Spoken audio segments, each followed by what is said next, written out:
Item ಯಾವುದೇ ಇರಲಿ try ಮಾಡಿ ಆಚಿ ಚಿಕನ್ ಮಸಾಲಾ. ಆಚಿ ಚಿಕನ್ ಮಸಾಲಾ.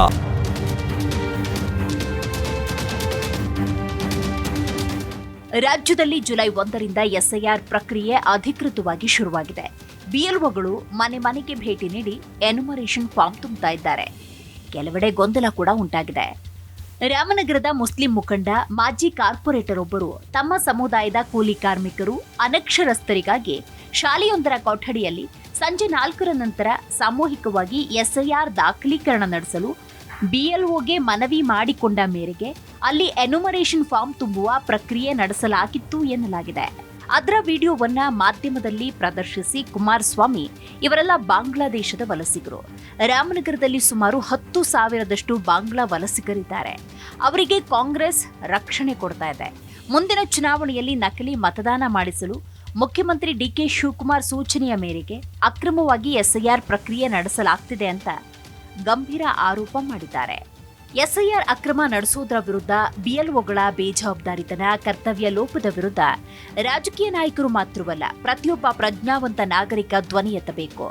ಆದರೆ ಮುಸ್ಲಿಂ ಸಮುದಾಯಕ್ಕೆ ಮತದಾನದ ಹಕ್ಕು ನೀಡಲೇಬಾರದು ಅನ್ನೋ ಧೋರಣೆ ಇಲ್ಲಿನ ಮುಸ್ಲಿಮರನ್ನ ಬಾಂಗ್ಲಾದೇಶಿ ವಲಸಿಗರು ಎಂದು ಯಾವುದೇ ಪುರಾವೆ ತೋರಿಸದೆ ಆರೋಪಿಸ್ತಾ ಇರುವುದು ಅಕ್ಷಮ್ಯ ಅಪರಾಧ ಅಂತ ಆ ಭಾಗದ ಜನ ಹೇಳ್ತಿದ್ದಾರೆ.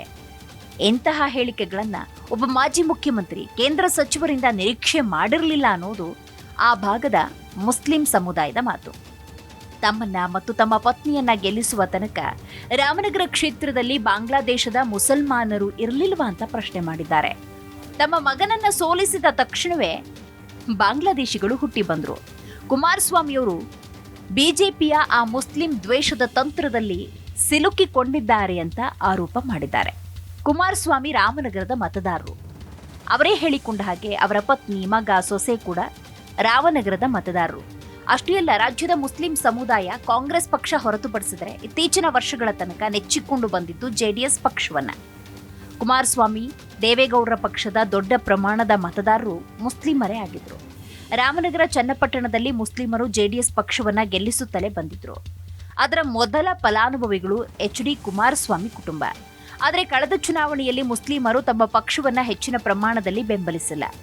ಮಗನನ್ನ ಗೆಲ್ಲಿಸಲಿಲ್ಲ ಅನ್ನೋ ಕಾರಣಕ್ಕೆ ಕುಮಾರಸ್ವಾಮಿ ಈ ರೀತಿ ಮಾತನಾಡುವುದು ಸರಿಯಲ್ಲ. ಲೋಕಸಭಾ ಚುನಾವಣೆಗೆ ಜೆಡಿಎಸ್ ಬಿಜೆಪಿಯೊಂದಿಗೆ ಚುನಾವಣಾ ಪೂರ್ವ ಮೈತ್ರಿ ಮಾಡಿಕೊಂಡ ನಂತರ ಮುಸ್ಲಿಮರು ಜೆಡಿಎಸ್ನಿಂದ ದೂರ ಸರಿದಿದ್ರೆ ಅದಕ್ಕೆ ಸಕಾರಣ ಇದೆ. ಸದಾ ಮುಸ್ಲಿಮರ ವಿರುದ್ಧ ದ್ವೇಷ ಕಾರುವ, ಕೋಮು ಗಲಭೆಗೆ ಪ್ರಚೋದನೆ ನೀಡುವ, ಆಹಾರ ಉಡುಗೆ ಸ್ವಾತಂತ್ರ್ಯದ ಮೇಲೆ ದಾಳಿ ನಡೆಸುವ ಬಿಜೆಪಿಯೊಂದಿಗೆ ಮೈತ್ರಿ ಮಾಡಿಕೊಂಡಾಗ ಮುಸ್ಲಿಮರು ಜೆಡಿಎಸ್ ಬೆಂಬಲಿಸುವುದಾದ್ರೂ ಹೇಗೆ ಅನ್ನುವಂತಹ ಆತಂಕದಲ್ಲಿದ್ರು. ಜೆಡಿಎಸ್ ಬೆಂಬಲಿಸಿದರೆ ಬಿಜೆಪಿಯನ್ನ ಬೆಂಬಲಿಸಿದಂತೆಯೇ ಸರಿ. ಈ ಭಯದಿಂದ ಮುಸ್ಲಿಂ ಸಮುದಾಯ ಜೆಡಿಎಸ್ನಿಂದ ಅಂತರವನ್ನ ಕಾಯ್ದುಕೊಂಡಿದೆ ಅಂತ ಸಮುದಾಯದ ಮುಖಂಡರು ಹೇಳ್ತಾರೆ. ಆದರೆ ಬಿಜೆಪಿ ಮತ್ತು ಜೆಡಿಎಸ್ ಜೊತೆಗಿನ ಮೈತ್ರಿ ಜೆಡಿಎಸ್ಗೆ ಯಾವ ರೀತಿ ತೊಂದರೆಯನ್ನ ಉಂಟು ಮಾಡಿದೆ ಅಂತ ನೋಡುವುದಾದ್ರೆ, ಸದ್ಯ ಜೆಡಿಎಸ್ಗೆ ಅಳಿವು ಉಳಿವಿನ ಪ್ರಶ್ನೆ ಎದುರಾಗಿದೆ. ಉಪಚುನಾವಣೆಯಲ್ಲಿ ಬಿಜೆಪಿ ಅಡ್ಡ ಮತದಾನ ಮಾಡಿದ ನಂತರ ಬಿಜೆಪಿಯೊಂದಿಗಿನ ಮೈತ್ರಿ ಮುರಿದು ಬೀಳೋ ದಿನ ಹತ್ತಿರದಲ್ಲೇ ಇದೆ ಅನ್ನುವಂತಹ ಮಾತುಗಳು ಕೂಡ ಕೇಳಿಬಂದಿತ್ತು. ಇಂತಹ ಸಮಯದಲ್ಲಿ ಬಹಳ ಕಾಲದಿಂದ ಪಕ್ಷದ ಜೊತೆಗೆ ನಿಂತ ಸಮುದಾಯವನ್ನ ಮತ್ತೆ ವಿಶ್ವಾಸಕ್ಕೆ ತೆಗೆದುಕೊಳ್ಳುವಂತಹ ಕೆಲಸ ಮಾಡದೆ ಆ ಸಮುದಾಯವನ್ನೇ ಅಕ್ರಮ ವಲಸಿಗರು ಅಂತ ದೂರುವುದು ಕುಮಾರಸ್ವಾಮಿ ಭಾವನಾತ್ಮಕವಾಗಿ ಮುಸ್ಲಿಂ ಸಮುದಾಯದಿಂದ ಎಷ್ಟರ ಮಟ್ಟಿಗೆ ದೂರವಾಗಿದ್ದಾರೆ, ಮಾನಸಿಕವಾಗಿ ಬಿಜೆಪಿಗೆ ಎಷ್ಟರ ಮಟ್ಟಿಗೆ ಹತ್ತಿರವಾಗಿದ್ದಾರೆ ಅನ್ನೋದಕ್ಕೆ ಇದೇ ಸಾಕ್ಷಿ. ವೈಯಕ್ತಿಕ ಸಂಕಟಗಳದೇನೇ ಇದ್ರೂ ಮುಸ್ಲಿಂ ಸಮುದಾಯವನ್ನ ಅಪರಾಧಿ ಸ್ಥಾನದಲ್ಲಿ ನಿಲ್ಲಿಸುವುದರಿಂದ ಜೆಡಿಎಸ್ಗೆ ಇನ್ನಷ್ಟು ನಷ್ಟವೇ ವಿನಃ ಲಾಭವಾಗುವುದಿಲ್ಲ ಅನ್ನುವಂಥ ವಿಶ್ಲೇಷಣೆ ಕೇಳಿಬರ್ತಾ ಇದೆ. ಜಾತ್ಯತೀತ ಜನತಾದಳ ಬಹುಕಾಲ ರಾಜ್ಯ ರಾಜಕೀಯದಲ್ಲಿ ಉಳಿಯುವುದಿಲ್ಲ ಎಂಬುದರ ಸೂಚನೆ ನೀಡಿದಂತಾಗತ್ತೆ.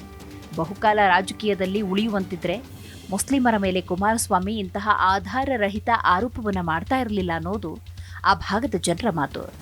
ಬಿಹಾರ, ಪಶ್ಚಿಮ ಬಂಗಾಳದಲ್ಲಿ ಈಗಾಗಲೇ ನಡೆದಿರುವ ಎಸ್ಐಆರ್ನಲ್ಲಿ ಬಹುತೇಕ ಮುಸ್ಲಿಂ ಸಮುದಾಯದವರು ಮತದಾನದ ಹಕ್ಕನ್ನೇ ಕಳೆದುಕೊಂಡಿದ್ದಾರೆ. ಎಸ್ಐಆರ್ ಮೂಲಕ ಮುಸ್ಲಿಂ ಸಮುದಾಯವನ್ನ ಬಿಜೆಪಿ ಟಾರ್ಗೆಟ್ ಮಾಡ್ತಿದೆ ಅಂತ ಹೇಳಲಾಗ್ತಾ ಇದೆ. ಅಕ್ರಮ ವಲಸಿಗರು ಅನ್ನೋ ಹಣೆಪಟ್ಟಿ ಕಟ್ಟಿ ದೇಶದ ಪ್ರಜೆಯಾಗಿದ್ರೂ ಸಂವಿಧಾನಬದ್ಧ ಮೂಲಭೂತ ಹಕ್ಕುಗಳನ್ನ ನಿರಾಕರಿಸಲಾಗ್ತಾ ಇದೆ. ಬಿಜೆಪಿ ಆಡಳಿತವಿರುವ ರಾಜ್ಯಗಳಲ್ಲಿ ಮುಸ್ಲಿಮರ ಮನೆಗಳ ಧ್ವಂಸ, ಸರ್ಕಾರದ ಯೋಜನೆಗಳ ನಿರಾಕರಣೆ, ಸುಳ್ಳು ಆರೋಪ ಹೊರಿಸಿ ಜೈಲಿಗಟ್ಟುವುದು, ವರ್ಷಗಟ್ಟಲೆ ಜಾಮೀನು ನಿರಾಕರಣೆಯಂತಹ ಅನ್ಯಾಯವನ್ನ ಎಸಗಲಾಗ್ತಿದೆ ಅನ್ನುವಂತಹ ಮಾತುಗಳು ಕೂಡ ಕೇಳಿಬರ್ತಾ ಇದೆ. ಇಂಥ ಹಲವಾರು ಘಟನೆಗಳ ನಡುವೆ ಜಾತ್ಯತೀತ ಜನತಾದಳ ಎಂದು ಕರೆಸಿಕೊಳ್ಳುವಂತಹ ಜೆಡಿಎಸ್ ಮುಸಲ್ಮಾನರ ಮೇಲೆ ನಡೀತಾ ಇರುವಂತಹ ದೌರ್ಜನ್ಯಗಳ ಅನ್ಯಾಯಗಳ ವಿರುದ್ಧ ಧ್ವನಿ ಎತ್ತಿಲ್ಲ ಅನ್ನುವುದು ಆ ಸಮುದಾಯದ ನೋವು. ಇದೀಗ ರಾಮನಗರದ ಮುಸ್ಲಿಮರನ್ನ ಬಾಂಗ್ಲಾ ನುಸುಳುಕೋರು ಅಂತ ಹೇಳೋ ಮೂಲಕ ಕುಮಾರಸ್ವಾಮಿಯವರು ತಮ್ಮ ಸಾಂಪ್ರದಾಯಿಕ ಮತಗಳನ್ನು ಕೂಡ ಕಳೆದುಕೊಂಡಿದ್ದಾರೆ. ಹೌದು, ಕುಮಾರಸ್ವಾಮಿಯವರು ಬಿಡುಗಡೆ ಮಾಡಿರುವ ಆ ವಿಡಿಯೋಕ್ಕೆ ಸಂಬಂಧಪಟ್ಟಂತೆ ಬಿಜೆಪಿ ನಾಯಕರು ತಮ್ಮದೇ ಆದಂತಹ ಅಸ್ತ್ರಗಳನ್ನ ಪ್ರಯೋಗ ಮಾಡ್ತಿದ್ದಾರೆ. ಕೇಂದ್ರ ಸಚಿವೆ ಶೋಭಾ ಕರಂದ್ಲಾಜೆ, ಬಿಜೆಪಿ ಅಧ್ಯಕ್ಷ ಬಿವೈ ವಿಜಯೇಂದ್ರ ಪ್ರೆಸ್ ಮೀಟ್ ಮಾಡಿ ಬಾಂಗ್ಲಾ ವಲಸಿಗರನ್ನ ಎಸ್ಐಆರ್ನಲ್ಲಿ ಸೇರಿಸಲಾಗ್ತಿದೆ ಅಂತ ಗಂಭೀರ ಆರೋಪ ಮಾಡಿದ್ದಾರೆ. ಈ ಮೂಲಕ ರಾಜ್ಯದಲ್ಲಿ ಹಿಂದೂ ಮತ್ತು ಮುಸ್ಲಿಂ ನಡುವೆ ಭಾವನಾತ್ಮಕ ಬಿರುಕಿಗೆ ರಾಜಕಾರಣಿಗಳು ಕಾರಣವಾಗ್ತಿದ್ದಾರೆ ಅನ್ನುವಂಥ ಪ್ರಶ್ನೆ ಉದ್ಭವಿಸಿದೆ.